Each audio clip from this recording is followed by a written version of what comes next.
So అంటే మీరు dance నేర్చుకోవడం అనేది, భరతనాట్యం నేర్చుకోవడం ఎక్కడ స్టార్ట్ చేశారు? అంటే అడుగులు వేస్తున్నప్పుడే నేర్చుకున్నారు కదా, మీ గురువు ఎవరు అసలు?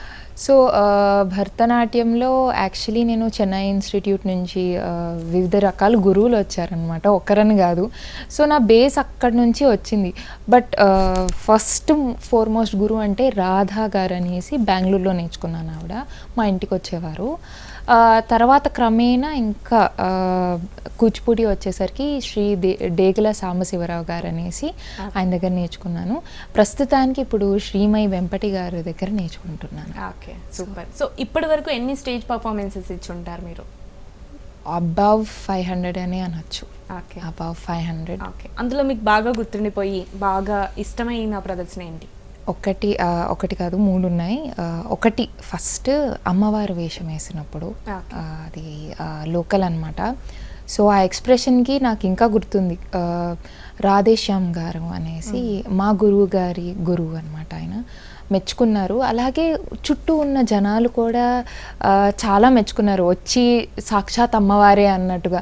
ఒక డాన్సర్కి అంతకు మించి ఏం అవసరం లేదు. That is the best.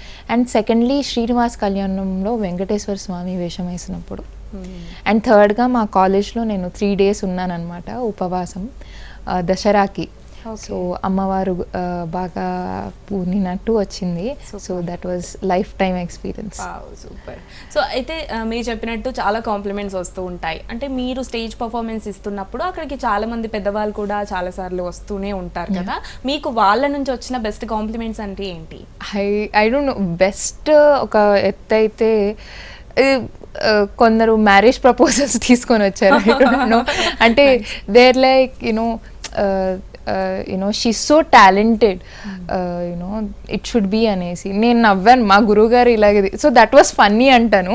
But apart from that best అంటే ఐ డోంట్ ఒక్క సర్టన్ మార్క్ అంటూ ఉండదు. ఎందుకంటే నేను ఒకవేళ పొగడితే తీసుకున్నా కూడా ఎక్కడ అది కిందకి లాగుతుందేమో అనేసి ఐ డోంట్ టేక్ ఇట్. అక్కడితో నమస్తే, థ్యాంక్ యూ, అంతే. ఆ క్రెడిట్ అంతా మా గురువులకి లేదా మా పేరెంట్స్కి, అక్కడ నాదేం లేదు. ఇట్స్ ఆల్ అబౌట్ అక్కడ ఉన్న గురువుకి, అక్కడ ఉన్న నాకు హెల్ప్ చేసిన పేరెంట్స్కి, 3 సృష్టికర్తకి, అంతే. సూపర్. సో అంటే నాట్యం నేర్చుకోవడం మొదలు పెట్టాక గిన్నిస్ బుక్ వరల్డ్ రికార్డ్ రావడం అనేది నిజంగా చాలా హ్యాపీయెస్ట్ మూమెంట్ మీకైతే. దాని గురించి చెప్పండి, ఆ జర్నీ గురించి. సో గిన్నీస్ వరల్డ్ యాక్చువల్లీ నేను ఎప్పుడైతే అచీవ్ చేశాను గిన్నీస్, ఇది ఐ డోంట్ నో నాకు ఇంత వాట్ యూ సే దానికి ఇంత పేరు ఉంటుందని తెలియదు. బికాజ్ నేను 2020లో గిన్నీస్ వరల్డ్ వచ్చిందనమాట. నేను ఎక్కువ చెప్పుకోలేదు జనాలకి, అరే నేను గిన్నీస్ వరల్డ్ అని. ఒక్కసారి కాలేజ్లో రీసెంట్గా చెప్పాను, నేను ఇలాగ గిన్నీస్ వరల్డ్ వచ్చింది, గిన్నీస్ వరల్డే కదా, దాంట్లో ఏం పెద్ద విషయం ఉందన్నాను. అండ్ అందరు తల కొట్టుకున్నారు, నువ్వు గిన్నీస్ వరల్డా అని. అంటే నాకు అర్థం కాలేదు, ఓహో దీనికి ఇంత పెద్ద పేరు ఉందా అని. సో సో ఆ ఎక్స్పీరియన్స్ ఇంకా అలాగే ఉంటుంది, ఓహో గిన్నీసా అనుకోవాలి. అంటిల్ అన్లెస్ ఐ నో, అది I really do not feel. ఇప్పటికి కూడా ఐ ఫీల్, ఓ గిన్నీసా అంటే ఇంకా ఆ షాక్లోనే ఉంటాను. So super. అసలు అంటే భ్రమ నిజమా అన్న. ఓకే. సో అంటే మీకు నార్మల్గా అనిపించినా కూడా ఇంట్లో వాళ్ళకి హ్యాపీయెస్ట్ మూమెంట్ కదా, వాళ్ళు ఖచ్చితంగా చాలా హ్యాపీగా ఫీల్ అవుతారు. వాళ్ళ రియాక్షన్ ఎలా ఉండేది?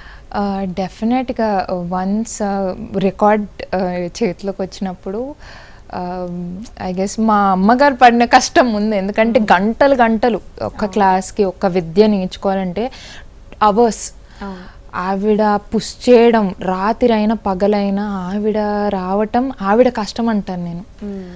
50% మా అమ్మదైతే 50% మా గురువుది. దీంట్లో నేను జస్ట్ కర్త కర్మ, ఇక్కడ చేసిన క్రియ మట్టుకు నేనే.